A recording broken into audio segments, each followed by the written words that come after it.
ទីផ្សារវត្តមនីសាគរក្នុងចិត្តត្រេកអរសំដៅទៅភូមិកំណាត់ឡងខ្ពប់ឡងស្ទឹងកាត់ចំការកោតហងទីតារះរួចតាមចំការមកកាំងរដូវវស្សាគង្គាថ្លាយំទន្លេមេគង្គនាំខ្ញុំទៅភូមិកោះប្រាក់ទីកោះនោះហើយដែលខ្ញុំជុំផ្ទះដូចជារទេះបាំងនៅបណ្ដាលផ្លូវក្រអូបក្លិនផ្កាណាគ្រីពេលក្រៃនេះពេលរាត្រីដូចក្លិនត្រីបើ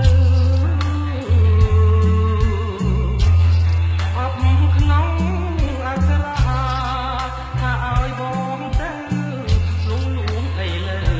បើឲ្យប្រណីក្លិនផ្កាណាគ្រីនារីកោះប្រាំងបងព្រមរួមរាក់ស្មោះស្ម័គ្រនឹងនាគ្រីស្រីបំណាច់បងមកក្នុងពេលរៀបព្រៃបានត្រឹមសំដីក៏អស់ចិត្ត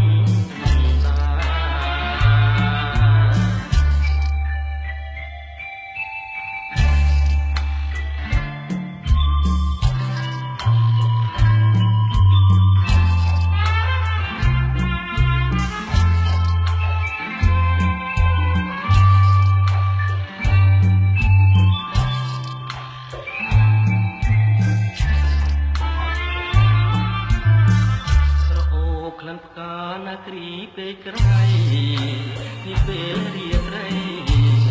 ដូចក្លិនត្រីបើអបក្នុងអក្សរា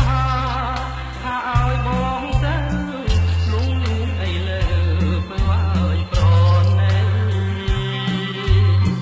ក្លិនផ្កាណាគ្រីនារីកោះប្រាំង